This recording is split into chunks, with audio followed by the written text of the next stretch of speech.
పరిశుద్ధుడైన దేవా, నీ నామానికి వందనాలు. ఈ రీతిగా ప్రేమించి బలపరిచి ఇంతవరకు నడిపించారు. ఈ సమయంలో నీ దాసునైన నేను వర్తమానంలోకి వెళ్ళనైండగా తోడుగా ఉండండి. వినుచున్న బిడ్డలకు గ్రహింపు శక్తి కృపను అనుగ్రహించి నీ వెన్ను చాటున నన్ను మరుగు చేసుకుని మాట్లాడించి బలపరిచి నడిపిస్తారు. ఏ సతి ప్రశస్తమైన నామములో అతి వినయము గడిగి ముందుకు కొనసాగుచున్నాము తండ్రి. ఆమేన్.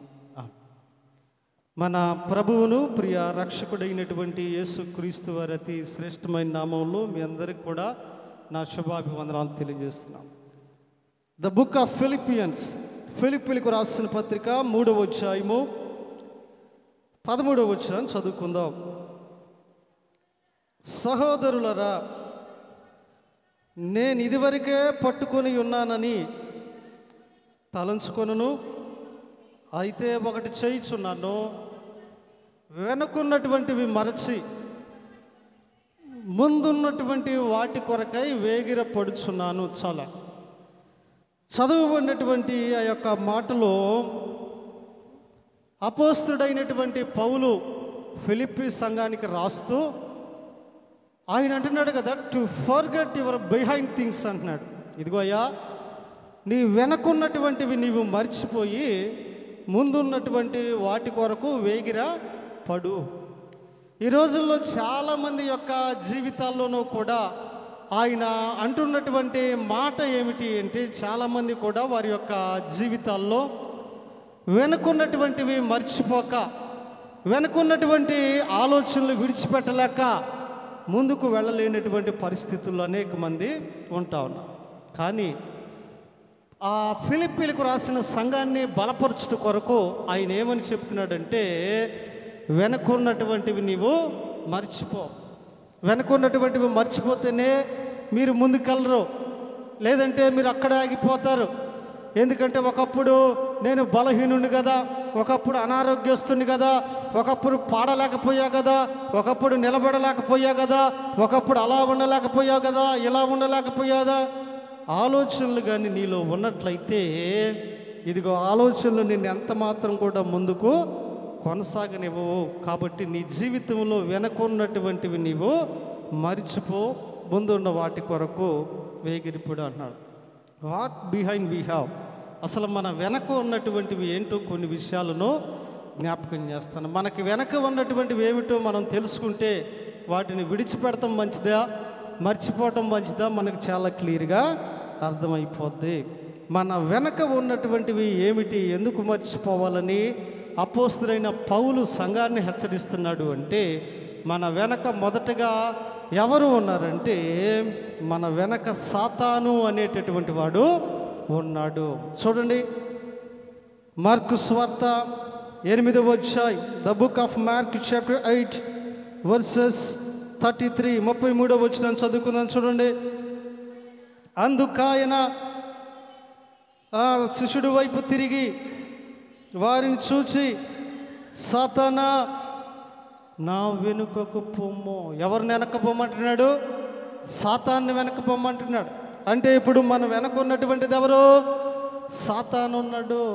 మన వెనక సాతాను ఉన్నాడు కాబట్టి వాడిని మనం ఏం చేయాలి? మర్చిపోవాలి. అసలు ఆయన మాట ఎవరుతున్నాడు అంటే, తన శిష్యుడి వైపు తిరిగి అంటున్నాడు. ఏమనంటే, యేసు ప్రభువారు ఏదో ఒకటి చేద్దామంటే దానికి వాడు వేరొకలాగంటే దాని విషయమై వెనకకు తిరిగి ఆయన ఏమంటున్నాడంటే, సాతానా నా వెనకకు నీవు పొమ్ము అంటున్నాడు. మొట్టమొదటిగా మన వెనక ఉన్నటువంటి వారు ఎవరంటే, మన వెనక ఉన్నటువంటి వాడు సాతాను. వాడు మన వెనకుండి ఏం చేస్తాడంటే వెనక్కి లాగుతూ ఉంటాడు. ఏం పాట పాడావులే, ఏం సాక్ష్యం చెప్పావులే, ఏం ప్రార్థన చేసావులే, ఏం ప్రార్థనకి వెళ్తావులే, ఈ ఒక్క వారం వెళ్ళకపోతే ఏమైందిలే, ఈ ఒక్క పని చేయకపోతే ఏమైందిలే, రోజు పొద్దున్నే ప్రార్థన చేసుకుంటున్నావు కదా, ఈరోజు చేయకపోతే ఏమైందిలే అనే సాతాను ఏం చేస్తూ ఉంటాడు? వెనుకకు లాగేస్తూ ఉంటాడు. అందుకనే ఆ వెనకున్నటువంటి సాతానును మనం ఏం చేయాలట? మర్చిపోవాలి. వెనక్కి తిరిగి చూడకూడదు. బైబిల్లో చక్కని మాట ఉంది, మీరు తర్వాత చదువుకోండి ఆ మాట. లూకా సువార్త 9:62 అంటాడు కదా, నాగటి మీద చెయ్యి పెట్టి వెనక తట్టు చూచేటటువంటి వాడు నాకు వాడు కాదు అన్నాడు. నా పాత్రుడే కాదు. కాబట్టి ఈ రోజున అపవాది మన వెనకుండి వాడు ఏం చేస్తున్నాడంటే, దేవుని పనిలో ముందుకు కొనసాగకుండా, ఆధ్యాత్మికంగా కొనసాగకుండా, ఆత్మీయంగా బలంగా ఉండకుండా మనల్ని ఏం చేస్తూ ఉంటున్నాడంటే వెనుకకు లాగుతూ ఉన్నాడంట. అందుకనే ప్రియమైనటువంటి దేవుని బిడ్డలారా, మన జీవితాల్లో మనము మరి మర్చిపోవలసినటువంటి వాడు, విడిచిపెట్టవలసినటువంటి వాడు అపవాది. మన వెనక ఎవరున్నారంటే అపవాది అయినటువంటి సాతాను ఉన్నాడు. వాడు గర్జించు సింహం వలె ఎవరిని మింగుదునా, ఎవడిని పాడు చేద్దునా, ఎవడిని పడగొట్టుదునా, ఆత్మీయంగా ఎవడిని కృంగదీయాలని వాడు చూస్తూ ఉన్నాడు. కాబట్టి ఆయన అంటున్నాడు కదా, మన వెనక సాతాను మొట్టమొదటిగా ఉన్నాడు. కాబట్టి సాతాను ఉన్నాడు. కాబట్టి మనం ఏం చేయాలంటే మనము వెనకున్నటువంటి దానిని ఏమంటే చేయాలట, మర్చిపోవాలి అంటున్నాం. వెనకున్నటువంటి దాన్ని మనం మర్చిపోయేటటువంటి వారిగా ఉండి సాతాను మర్చిపోవాలి. ఒకప్పుడు వారిమైనా, ఒకప్పుడు వాడి క్రియలు చేసిన, ఒకప్పుడు వాడితో కలిసి జీవించిన, ఒకప్పుడు వాడితో సహవాసం చేసిన, ఎప్పుడైతే క్రీస్తు యేసు రక్తములో మనం రక్షింపబడినటువంటి తర్వాత ఇక వాడిని మనం ఏం చేయాలంటే విడిచిపెట్టవలసినటువంటి వారిగా ఉన్నాము. దేవునికి స్తోత్రం కలుగును గాక. హల్లెలూయా, ఆమె హల్లెలూయా. అందుకని యోహాను సువార్త 6వ అధ్యాయం 66వ వచనంలో ఆయన ఒక మాట అంటాడు కదా, అప్పటి నుండి ఆయన శిష్యులలో అనేకులు వెనక్కి తీసి మరి అన్నడు కూడా ఆయనను వెంబడించలేదు. యేసు ప్రభువారిని వెంబడించారు, అంత బాగానే ఉంది, అంత మంచిగానే ఉంది. కానీ ఎప్పుడైతే వారు ఒకసారి వెనక్కి తిరిగి చూశారో మళ్ళీ పాత ఆచారాలకు, పాత అలవాట్లకు, పాత కట్టుబాట్లకు వారు అలవాటు పడిపోయి మరలా యేసు ప్రభువారిని ఏం చేయలేదంట, వెంబడించలేదు. మరలా యేసు ప్రభువారిని వారు వెంబడించలేదని చెప్తాం. కాబట్టి ప్రియమైన దేవుని బిడ్డలారా, మన వెనక ఎవరున్నారంటే మా వెనక సాతాను అనేటటువంటి వాడు ఉన్నాడు. మా సాతాను ఉండి అనేకమైనటువంటి గలిబిలులు మనను చేస్తూ ఉన్నాడు. ఇంకా మన వెనక ఉన్నటువంటివి ఏమిటంటే, మన వెనక మరొక విషయం జ్ఞాపకం చేసుకోవాలంటే మన వెనక బలహీనతలు ఉన్నాయంట. ఏమున్నాయట? రెండవదిగా బలహీనతలు ఉన్నాయి. చూడండి, ఆ మాట కూడా చూద్దాం. ద్వితీయోపదేశకాండం, ద బుక్ ఆఫ్ డిటరానమీ చాప్టర్ 25 25వ అధ్యాయము 18వ వచనం చదువుకుందాం. చూడండి,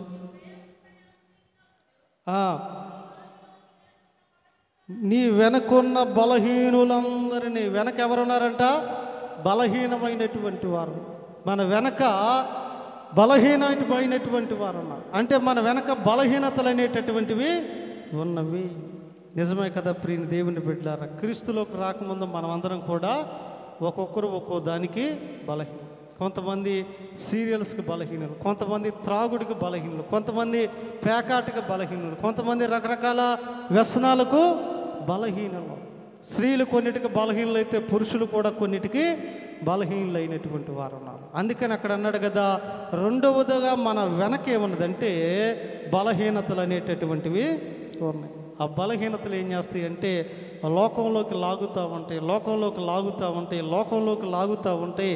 అవి లాగి మళ్ళీ ఏం చేస్తాయి అంటే మళ్ళీ పైకి లేగకుండా కూడా ఆయన చేస్తాయి. కాబట్టి మన యొక్క వెనక ఉన్నటువంటివి ఏమిటంటే బలహీనతలు అనేటటువంటివి మన వెనకాల ఉన్నాయి. ఒకసారి చూడండి, ఆ లోతు కుటుంబం యొద్దకు దేవుని దూతలు వచ్చి గవిని దాటిస్తూ ఉంటే లోతు భార్యలో ఉన్నటువంటి బలహీనత వల్ల ఆవిడ వెనక్కి తిరిగి చూసింది. ఎప్పుడైతే వెనక్కి తిరిగి చూసింది ఇక మళ్ళీ ముందుకు చూడలేకపోయింది. అయ్యో, నా ఆస్తి సొదొమలో ఉన్న నా బంగారము, నా ఇల్లు ఏమైపోతున్నాయి, నా స్నేహితులు ఉన్నారు అక్కడ ఏమైపోతున్నారు అని వెనక్కి తిరిగి చూచుట వలన ఉప్పు స్తంభంగా మారిపోయింది. అంటే ఆవిడలో ఏముంది? బలహీనత ఉంది. ఏ బలహీనత? నా ఇల్లు, నా కష్టార్జితం, నా బంగారం, నా సమృద్ధి, నేను సంపాదించినటువంటి ఆస్తిపాస్తులు అవన్నీ కూడా ఎక్కడ ఉన్నాయి అంటే ఆ వెనకాల ఉన్నాయి.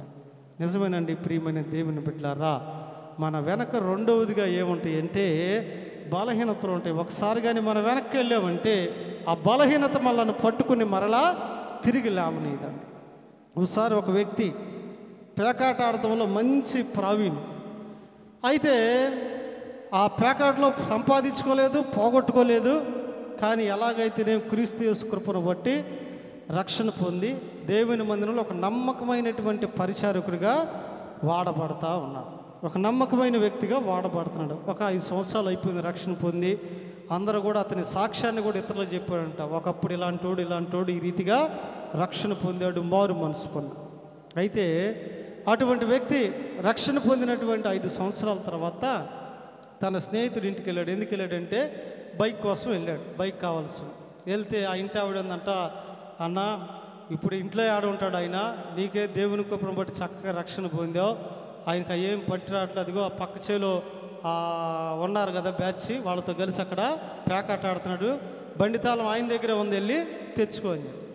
సరేలే అని చెప్పి వీడేం చేశాడు, ఆ చేలోకి వెళ్ళి ఆ జమ్ము చెట్టు ఏదో ఉంటే దాని కింద పేకాట ఆడుతుంటే వాడి దగ్గరికి వెళ్ళాడు. ఊరే ఏమి దారి తప్పి వచ్చావు అది ఇదని ముందు ఎగతాళి చేశారు. ఎగతాళి చేస్తే ఏం లేదులే, బండి తాళం కావాలి బాబాయ్, కొద్దిగా ఎక్కడ దాకా వెళ్ళే పని ఉందంటే, సరే ఆట సగంలో ఉంది, ఆట పోతే మళ్ళా నాకు అది సెంటిమెంటు, ఆట అయిందాక నేను జేబులో నుంచి ఏది తీసివ్వను, ఒక 2 నిమిషాలు ఆగా. చుట్టూ కూర్చుని పేకాట ఆడుతున్నారు, వాడేమో అక్కడ పక్కన నిలబడి ఉన్నాడు. ఇటే ఒక 5 నిమిషాలు ఆట అయిపోయింది. ఆ బండి వాడిది ఆట పోయింది.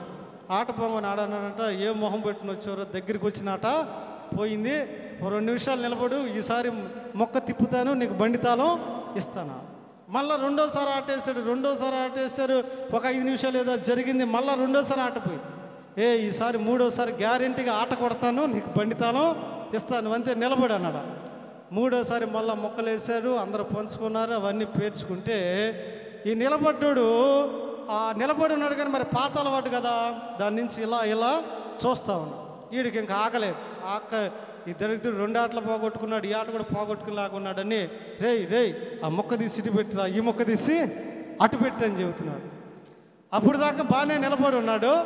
ఇక చూసి ఆగలేక వెనకున్నటువంటి బలహీనత అలా లాగేసింది అనమాట. ఈ మొక్క తీసి ఇటు పెట్టిరా, రే ఆ కింగ్ ఏంట్రా ఆడబెట్టావు, అదేంట్రా ఏడబెట్టావు, అది ఇటు పెడతారా, లే ముద్ద, ఎన్ని సంవత్సరాల నుంచి ఆడుతున్నారు. ఇది వీడి డైరెక్షన్ వాడి డైరెక్షన్, ఆట కూడా పోయింది. ఆట కూడా పోగానే పాపం మన ఆత్మీయుడికి ఒళ్ళు మండిపోయి, చిచ్చి దద్దమ్మ, ఇన్ని సంవత్సరాల నుంచి ఆడుతున్నావు, అంత తేలిగ్గా ముక్కలు పడితే కొట్టలేకపోయావా, నువ్వు లేరా నేను కొట్టి చూపిస్తానని వాడిని లేపి ఈడు కూర్చున్నాడంట. నువ్వు లేరా నేను ఆడి చూపిస్తా, నేను గెలిచి చూపిస్తాని వాడిని లేపి వీడు కూర్చున్నాడంట అండి. అప్పుడు కూర్చున్నవాడు మళ్ళీ ఇంతవరకు లెగవల. అందులోనే మళ్ళీ పాత బలహీనత ఏం చేసింది, గట్టిగా పట్టుకుంది. అది అపవాది ఏమైనా తక్కువడైంది. ఒకసారి పట్టు వదిలాడు, ప్రతిసారి వాడు కూడా పట్టు వదలడు. ఎందుకంటే వాడు కూడా శక్తిమంతుడే, అపవాది కూడా, వాడేం బలహీనుడు కాదు. బైబిల్ చెబుతుంది వాడి గురించి, వాడు ఎటువంటి వాడట, శక్తివంతుడు. ఆ రోజు వెనక్కి తిరిగి చూశాడు, వాడిలో ఉన్న బలహీనత ఆడ కూర్చోబెట్టింది. మరలా మందిరం వైపు తిరిగి చూడలేదు. అందుకనే అంటుంది కదా, మన వెనక వైపు రెండవదిగా ఏమున్నాయి, బలహీనతలు ఉన్నాయి. ఆ బలహీనతలకు మనం ఏం చేయాలట, విడిచిపెట్టాలి, జ్ఞాపకం తెచ్చుకోకూడదు. ఒకప్పుడు నా బ్రతికిది కదా, ఒకప్పుడు నా పరిస్థితి ఇది కదా, ఒకప్పుడు అది కదా, ఒకప్పుడు ఇలా ఉండేవాడిని కదా, ఇలా ఉండేదాన్ని కదా, ఇవన్నీ నువ్వు విడిచిపెట్టేయ్యా, మర్చిపోయి ముందున్నటువంటి యేసు వైపు మనం చూస్తా వెళ్ళిపోవాలి. ఆయన వైపు చూడాలి. ఏప్రిల్కి రాసిన పత్రికలు అంటాడు కదా, ఇదిగో మనమందరం కూడా ఎటువంటి వారిగా ఉండాలంటే ఆయన వైపు చూస్తూ మన ఎదుట ఉంచబడిన పందెపు రంగంలో పరిగెత్తాలి అన్నాడు. ఆయన వైపు చూస్తూ మనం వెళ్ళిపోవాలి. అంతేగాని మరలా బలహీనతల వైపు, మరలా రోగాల వైపు, మరలా పాత జీవితం వైపు మనం చూసేటటువంటి వారిగా ఉండకూడదు. అందుకనే అపోస్తుడైన పౌలు అన్నాడు, మన వెనకాల ఏమున్నాయంటే బలహీనతలు ఉన్నాయి. కాబట్టి ఆ బలహీనతలు మనం ఏం చేసేయాలి, విడిచిపెట్టేయాలి. బలహీనతలను మనం మర్చిపోవాలి వాటిని. ఎందుకంటే నా కుమారుడా, క్రీస్తు యేసునందు కృపచేత నీవు బలవంతుడు కమ్మని దేవుని వాక్యం అందే బలపరిచి ఈ రీతిగా నిలబెట్టాడు. ఇక మనం బలంగా ఉండటమే.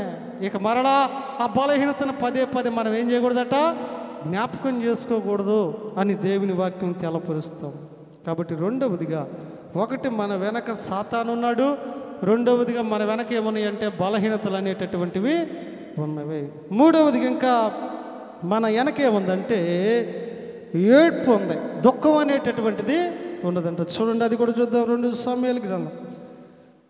సామ్యుయేలు గ్రంథం the book of 2 Samuel chapter 3, 2 సామ్యుయేలు గ్రంథం 3వ అధ్యాయము వర్సెస్ 16 16వ వచనం చదువుకుందాం చూడండి. బహురిమి వరకు దాని వెనక ఏడ్చుచూ రాగా. చాలండి, ఇదిగో వెనక ఎలాగ వస్తా ఉన్నారంట, ఏడ్చుచూ వస్తున్నారు. మూడవదిగా మన వెనకాల ఏమన్నది అంటే, మన వెనకాల ఏడ్పు అనేటటువంటిది ఉంది. మన వెనకాల ఏడ్పు ఉంది, మన వెనకాల దుఃఖం అనేటటువంటిది ఉంది. ఏడ్పు అనగా దుఃఖం అనేటటువంటిది మన వెనకాల ఉన్నది. ఎందుకు దుఃఖం? దుఃఖానికి అనేక రకాల కారణాలు. మా వెనక్కి తిరిగి చూస్తే మీ అందరికీ తెలుసు, మరి ఏ కుటుంబంలో కూడా అంత భయంకరమైనటువంటి దుఃఖం మరి నేను గత 15 సంవత్సరాల్లో చూడలేదు. ఒకే నెలలో 15 రోజుల వ్యవధిలో కుటుంబ పెద్దను, కుటుంబంలో ఉన్నటువంటి తోడబుట్టిన బిడ్డను పోగొట్టుకుంటూ, అది ఎంత దుఃఖం! అది ఊహించుకుంటేనే ఇంకా దుఃఖంతో కూడుకున్న సార్. అరే, ఒక పెద్ద కుటుంబంలో పెద్ద చనిపోయాడన్న దుఃఖంలో ఉంటే 15వ రోజే బలంగా పోనీ చనిపోయిన వ్యక్తి ఏమైనా రోగిష్ట వ్యక్తి అయితే, బలహీనుడైతే చనిపోయాడులే, బలహీనతలో ఉన్నాడు కనుకోవచ్చు. ఆరోగ్యంగా ఉన్న వ్యక్తి, సంఘాన్ని నడిపిస్తున్న వ్యక్తి, సేవా పరిచర్యలో విస్తారంగా వాడబడుతున్న వ్యక్తి, కుటుంబాలందరికంటే కూడా బలంగా ఉండేటటువంటి వ్యక్తి కరెక్ట్గా 15వ రోజే చనిపోతే ఆ దుఃఖం ఎలా ఉంటుందండి? ఆ బాధ ఎలాగుంటుంది? ఇప్పుడు మేము వెనక్కి తిరిగి చూసుకుని అవి జ్ఞాపకం చేసుకుంటే ఏంటి? దుఃఖమే కదా దాని విషయం బాధే కదా. ఎవరైనా కుటుంబంలో ఒక వ్యక్తి చనిపోతే మనకు సంతోషంగా ఉంటామా? ఉండలే. మన ఇంటి పక్కనోడు చనిపోతేనే మనకు బాధగా ఉంటుంది. అయ్యో, మంచి వ్యక్తి, రోజు పలకరించేవాడు, ఏదో ఒకటి, కుర్రోడు చనిపోయినా ముసలోడు చనిపోయినా మనకు ఎలాగ ఉంటుంది? అది కొన్ని దినాల వరకు బాధగానే. అలాంటిది సొంత కుటుంబంలో తండ్రిని తమ్ముడిని పోగొట్టుకుంటే అది ఎంత దుఃఖంగా ఉంటుంది? అలాగే మీ జీవితాల్లో కూడా ఏదో ఒక పోగొట్టుకున్న దాన్ని బట్టి ఏముంది? దుఃఖం ఉంది. వెనక్కి తిరిగి చూస్తే ఆ దుఃఖమే కనపడిద్ది. ఉద్యోగం లేక బాధపడిన దుఃఖాలు, వివాహం లేక బాధపడిన దుఃఖాలు, గర్భఫలం లేక బాధపడిన దుఃఖాలు, ఆర్థిక సమస్యలతో బాధపడిన దుఃఖాలు, లేదా నానా రకాల బాధలతో బాధపడినటువంటి దుఃఖాలు మనకేం చేస్తూ ఉన్నాయి? కనపడతా ఉన్నాయి. ఆ దుఃఖంతో మనం ఆత్మీయ జీవితంలో ముందుకు కొనసాగాలంటే మనము కొనసాగలేము. అందుకనే ఆయన అన్నాడు కదా, మన వెనక మూడవదిగా ఏముందంటే దుఃఖం ఉంది, ఏడ్పు అనేటటువంటిది మన వెనక ఉన్నది. చూడండి, 1 సామ్యుయేలు గ్రంథం 1వ అధ్యాయం 7వ వచనంలో ఒక మాట అంటాడు కదా. 1 సామ్యుయేలు గ్రంథం 1వ అధ్యాయం 7వ వచనం చదువుకుందాం చూడండి.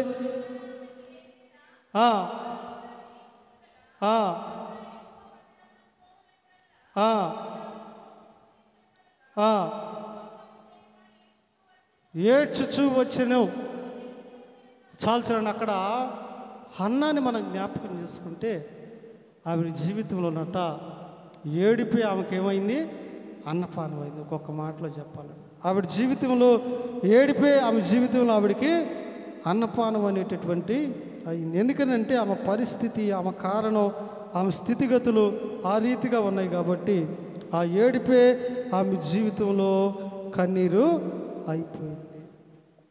మరి నిజమే, కొన్నిసార్లు కొన్ని లోపాట్లను బట్టి, లోట్లను బట్టి, కొన్ని పరిస్థితులను బట్టి మన జీవితాల్లో ఏమవుతాయి అంటే ఏడిపే కన్నీరు అయిపోతుంది. కొన్ని అనుకున్న పనులు జరగవు. బిడ్డల విషయంలో ఒకటి అనుకుంటే ఒకటి జరిగిద్ది, లేదా ఉద్యోగ విషయంలో ఒకటంటే ఒకటి జరిగిద్ది, లేదా వ్యాపార విషయంలో ఒకటంటే ఒకటి జరిగిద్ది. వాటిని బట్టి మనకు ఏడిపే కన్నీరైంది.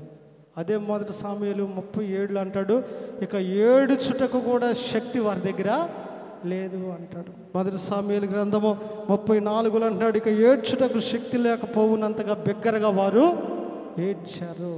నిజమేనండి, మన వెనక్కి తిరిగి చూస్తే మన జీవితాల్లో ఏముంటుంది? ఏడుపు ఉంటుంది. మరి నిజంగా అందుకని ఆయన అన్నాడు కదా, వెనక ఉన్న వాటిని మర్చిపో.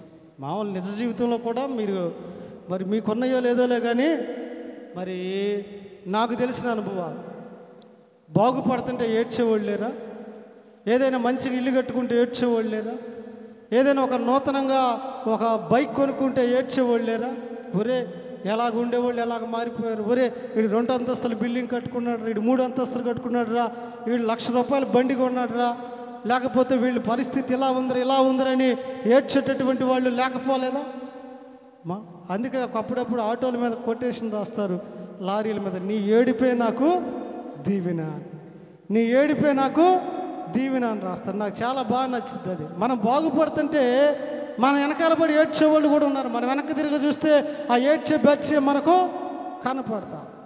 ఏడ్చే బ్యాచ్లో ఒకటి పోగొట్టుకుని ఏడుపు ఒకటి అయితే, రెండవదిగా మనం బాగుపడుతుంటే ఏడ్చే ఓర్పు ఒకటి. సేవకులుగా మా వెనకాల ఉన్న ఓర్పు ఏడుపు ఏందో చెప్పానా?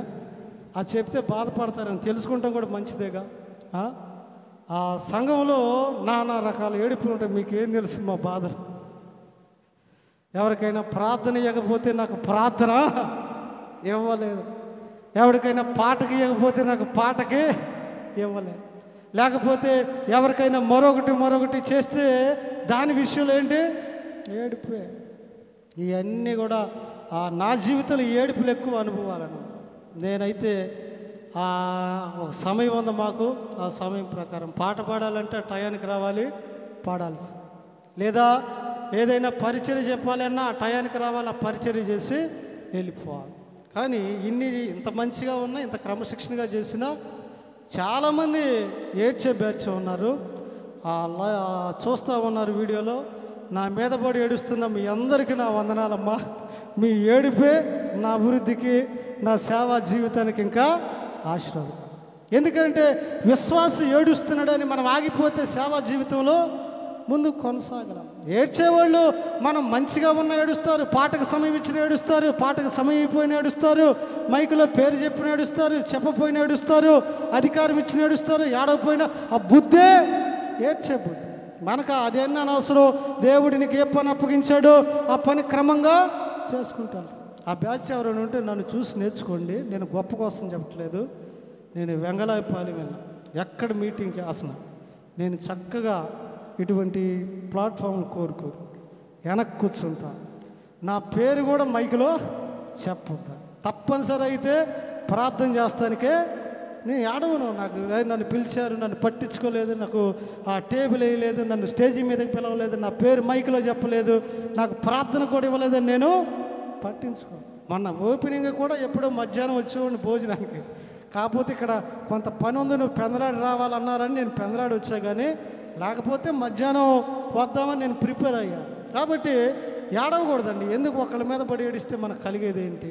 దేవుడు ఎవడికి ఇచ్చే తలాంతులు వాడికి ఇచ్చాడు, ఎవడికి ఇచ్చేది ధన్యత వాడికి ఇచ్చాడు. ఇప్పుడు మన చేతికి ఉన్న 5,000 ఒకలాగా ఎలాగుండవో, మన కుటుంబంలో కానీ మన చుట్టుపక్కల కానీ ఆ పరిస్థితులన్నీ ఒకలాగా ఉండవు. ఇప్పుడు నేను ఒకలాగా ఉంటాను, మనోజ్ ఒకలాగా ఉండేవాడు, అన్నయ్య స్థితిగతులు వేరుగా ఉన్నాయి, కరుణమ్మ స్థితిగతులు వేరుగా ఉన్నాయి. అరే వాళ్ళందరిలో నేను బలహీనంగా ఉన్నా, చిన్నగా ఉన్నానని వారి మీద పడి నేను ఏడవకూడదు. ఎందుకంటే ప్రభువు నన్ను హెచ్చించేటప్పుడు, నాకు స్థాయి ఇచ్చేటప్పుడు, నాకు ఇవ్వాలనుకున్నప్పుడు ప్రభువు నాకు ఇస్తాడు. ఒరే మా అన్నయ్య కారు కొనుక్కున్నాడు, మా తమ్ముడు కారు కొనుక్కున్నాడు, నేనేంటి ఇలా?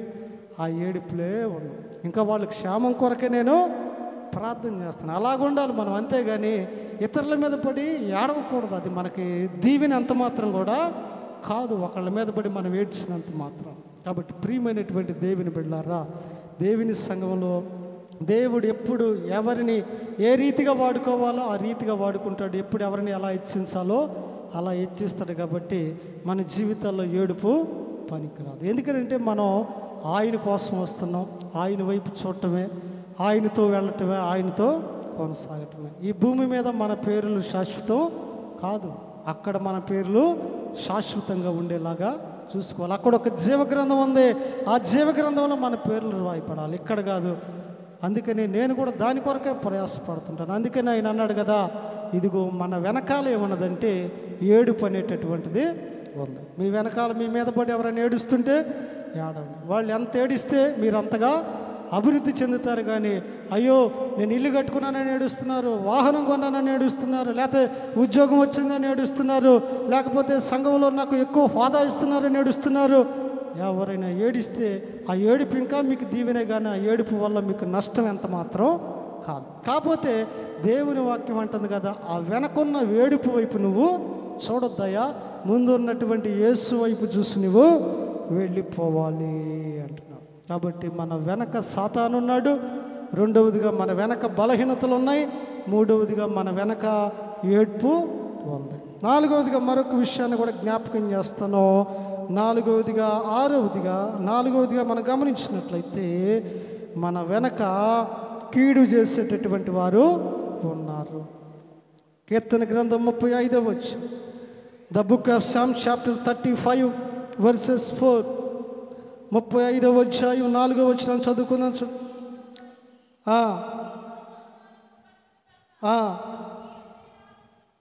నాకు కీడు చేయ ఆలోచించువారు వెనుకకు మళ్లింపబడి సిగ్గుపడుదురుగాక. 4వదిగా మన వెనకాల ఎవరున్నారంట? కీడు చేసేటటువంటి వారు. కీడు చేసేటటువంటి వారు ఎక్కడో లేరు, మన వెనకే ఉన్నారు. అందుకని బైబిల్లో ఒక మాట అంటాడు కదా, నీ ముఖ్య స్నేహితుడిని నువ్వు అసలా నమ్మొద్దు అంటాడు. నీ ముఖ్య స్నేహితుడిని నువ్వు అసలా నమ్మొద్దు. వాడిని నమ్మి నీ బలహీనతలో నీకున్నటువంటి ఆస్తిపాస్తులు అన్నీ చెప్తావు. రేపు వాడేం చేస్తాడు? వాడికి నీకు సమస్య వచ్చినప్పుడు 10 మందిలో నీ బలహీనతలన్నీ కూడా చెప్పేస్తాడు. కీడు చేసేవాళ్ళు ఎక్కడో లేరు.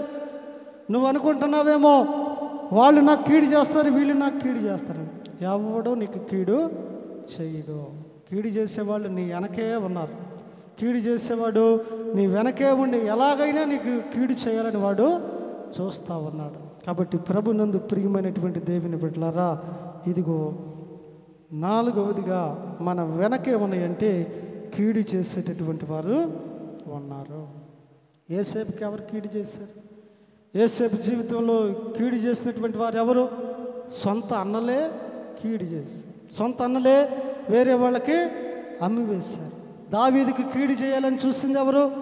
సొంత పిల్లనిచ్చినటువంటి మామే దావీదునకు కీడు చేయాలని చూశారు. పోనీ దావీదుకు కీడు చేయాలని చూసిన వారు ఎవరు? కడుపుని పుట్టిన బిడ్డలే వెంటబడి చంపాలి. అబ్షాలోము ఎంతగా ప్రయత్నం చేశాడు తండ్రిని లేపడేయాలని. ఎవరు వీళ్ళంతా కీడు చేస్తారని చూసిన వాళ్ళు? అయినోళ్ళ బయటోళ్ళ? అందరూ కూడా అయినోళ్ళే కీడు చేస్తానికి ప్రయత్నం చేశారు. కాబట్టి ప్రభునందు ప్రియమైనటువంటి దేవుని బిడ్డలారా, మన వెనక ఎవరు ఉన్నారంటే 4వదిగా కీడు చేసేటటువంటి వారు ఉన్నారు. మన వెనకాల కీడు చేసేటటువంటి వ్యక్తులు ఉన్నారు. కాబట్టి ప్రియమైన దేవుని బిడ్డలారా, అందుకనే అపోస్తలుడైన పౌలు ఫిలిప్పీ సంఘాన్ని హెచ్చరిస్తున్నాడు కదా, ఇదిగో వెనకున్న వాటిని మర్చిపో. వెనక కీడు చేసేవాళ్ళు ఉన్నారయ్యా, వెనక వెన్నుపోటు పొడిచే వాళ్ళు ఉన్నారయ్యా, వెనకాల ఏడ్పు ఉందయ్యా, వెనకాల ఇంకా బలహీనతలు ఉన్నాయ్యా, వెనకాల సాతాను ఉన్నాడు. కాబట్టి వెనకున్నటువంటి వాటిని మర్చిపో, వాటి వైపు నువ్వు ఎంత మాత్రం కూడా చూడొద్దు. కాబట్టి ప్రియమైనటువంటి దేవుని సంగమా, ఈ మధ్యాహ్న కాల సమయంలో దేవుని పిల్లలైనటువంటి మనం వెనకున్నటువంటి వాటిని విడిచిపెట్టి మర్చిపోయి ముందున్నటువంటి యేసు వైపు మనం కొనసాగేటటువంటి వారిగా ఉండాలి. ముందున్న వాటిగా వేగిరిపోడు. ముందున్న ప్రభు కార్యాల కొరకు, క్రియల కొరకు, కృపల కొరకు నువ్వేం చేయాలట?